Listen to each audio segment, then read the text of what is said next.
हजरात, सवालों की एक लंबी लिस्ट।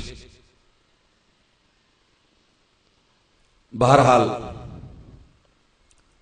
अरबाब ज़ौक़ का सवाल है कि आका अलैहिस्सलातु वस्सलाम ने जिस तरह लैलतुल क़द्र के लिए एक दुआ सिखाई है, इसी तरह बाकी दो अशरों के लिए भी कोई दुआ मखसूस है, वजाहत फरमा दें।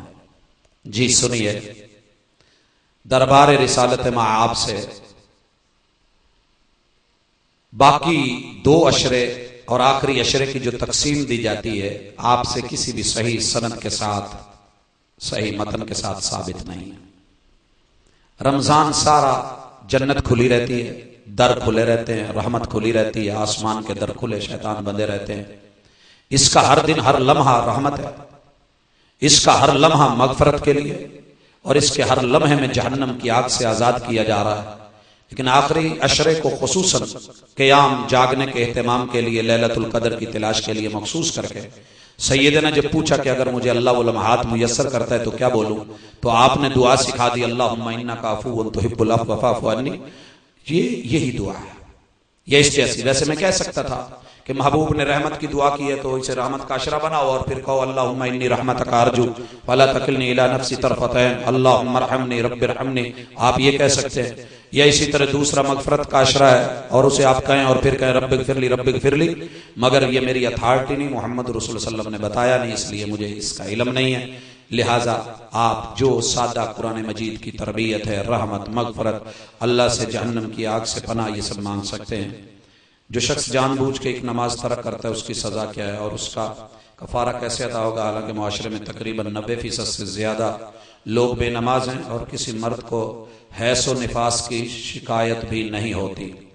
जी, बड़ा खूबसूरत और चुभता हुआ सवाल है कि 90% से ज्यादा लोग बेनमाज हैं और उनकी कैफियत ये होती है जो औरतों की मखसूस अय्याम में होती है, फिर भी ये मस्जिदों से दूर क्यों है। बहरहाल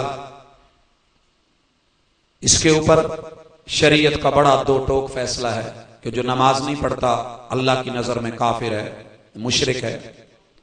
वह अकीमुस्सला वला तकूनु मिनल मुशरिकीन, आका की नजर में वह काफिर है, बैनल अब्दि व बैनल कुफ्रि अस्सलाह।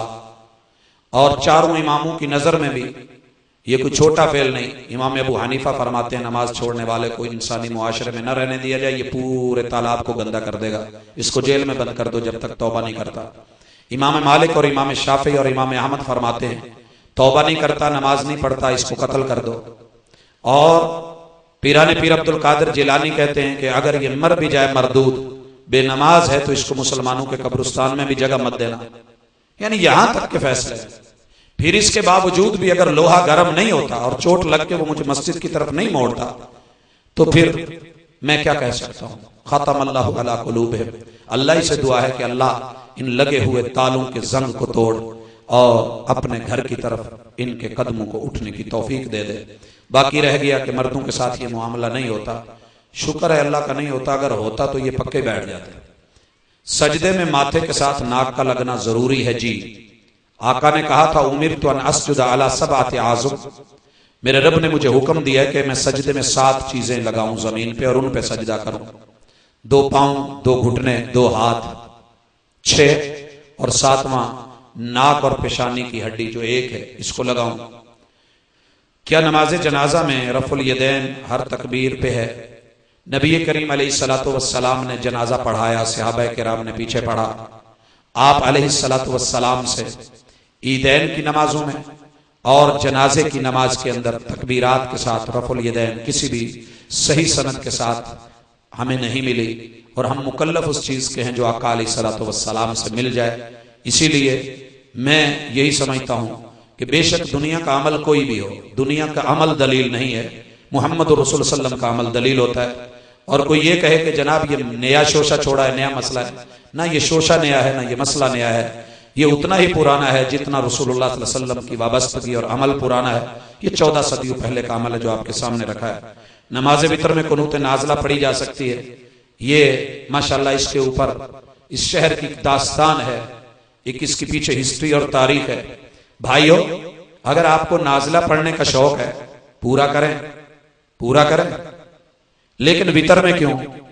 आपको पता होना चाहिए कि नाजिला फजर में, जोहर में, असर में, मगरिब में, इशा में, 5 नमाजों में, सिर्फ रमजान में नहीं रूटीन के दिनों में भी की जा सकती है। और नाजिला के लिए ये शर्त है कि फर्ज नमाज हो, नाजिला के लिए शर्त है कि फर्ज नमाज की आखिरी रकत हो, और नाजिला के लिए यह है कि वो रुकू के बाद हो। नाजिला के लिए जरूरी है कि इमाम अपने हाथ उठाए, वो दुआ करे, मुक्तदी पीछे ऊंची आमीन कहें, यह है नाजिला। तो अगर आपने नाजिला पढ़नी है तो अभी ईशा की जो पहली 4 रकतें हो रही होती हैं उसकी आखिरी रकत में आप नाजिला कर लिया करें, और जब वितर पढ़ने लगते हैं तो फिर रुकू से पहले बगैर हाथ उठाए नियत तोड़े रफल यदैन किए फइज़ा फरगत मिन क़िराअतिक। आपने इमाम हसन को कहा था रज़ी अल्लाह ताला कि जब आप अपनी क़िराअत से फारिग हों तो ये दुआ पढ़े, इमाम अपनी पढ़े, मुक्तदी अपनी पढ़े, अल्लाहुम्मा हदिनी फ़ीमन हदैत। तो दोनों काम कर ले, दोनों को आपस में खलत मलत करने का शौक ही क्या है। फर्ज में नाजिला करवा लें और वितर में कुनूत वितर करवा लें, दोनों अपने अपने मुकाम पे खूबसूरत है। आपको क्या पड़ी है कि आप जो है गोश्त और दाल को मिक्स करके उसको दोनों को अलग अलग डिश रहने दें। इंशाअल्लाह अज़ीज़ उनका अपना मुकाम है, उसका अपना मुकाम है, उसका अपना टेस्ट है, उसका अपना टेस्ट है। जी सवालों की इंतहा होती है, इसके बाद हम जी कुछ सलाम अलैकुम।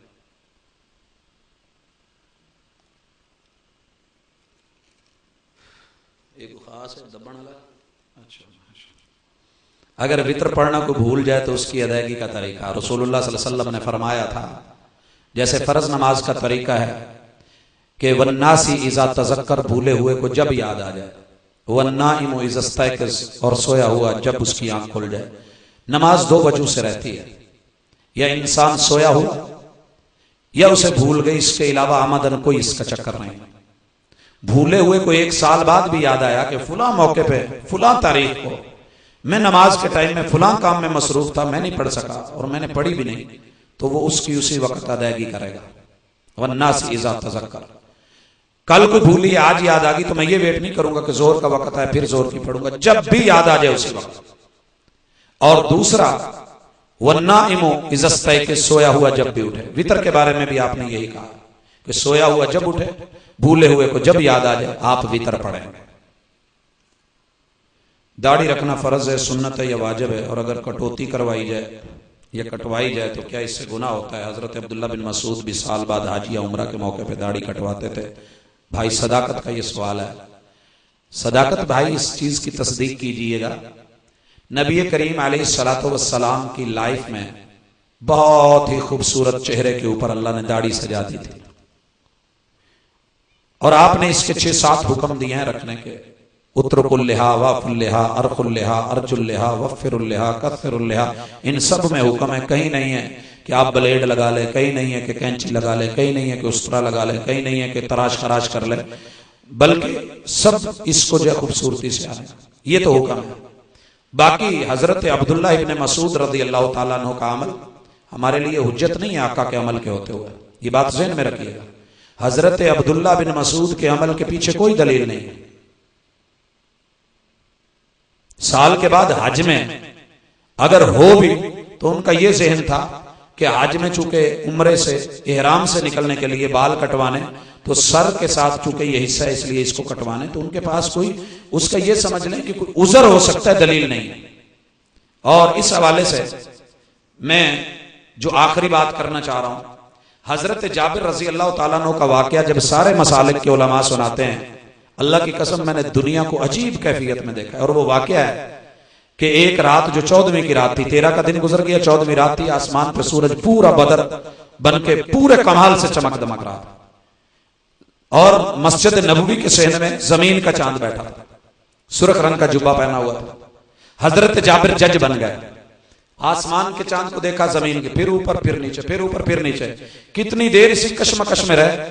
आखिर अपने दिल और ईमान के साथ उन्होंने जो फैसला दिया, क्या वो फैसला सही था? क्यों भाई, सही था। अगर हाथ उठाने की हिम्मत नहीं तो सर हिलाने की भी नहीं, तो चले दिल में आप इतना तो मानते ना कि सही था, सही था, हाथ उठा दे मैं देख लूं जरा। ईमान क्या कहता है कि वाकई जमीन का चांद आसमान के चांद से ज्यादा खूबसूरत, ऐसे ही ना? तो फिर मुझे ईमान से बताइए, अगर हजरत जाबिर जज सही है और उन्होंने पास से देखा है और ईमानी फैसला दिया है और उस फैसले पे आप सब ने हाथ उठा के उसकी हिमायत की है, तो फिर अल्लाह अकबर, हम जमीन का चांद बनने की कोशिश क्यों नहीं करते? जमीन का चांद क्लीन शेव तो नहीं था, वो तो आसमान का चांद था, ना उसकी मूंछ ना उसकी दाढ़ी। फिर हम जब खूबसूरती का मेयार बनाते हैं तो आसमान के चांद जैसे बनने की, गोल मटोल बनने की कोशिश करते हैं। भाइयों, वो जमीन का चांद बनी है जो अपनी दाढ़ी के साथ खूबसूरत है। इससे बढ़ के मैं और कुछ नहीं कह सकता। अल्लाह ताला अमल की तौफीक दे।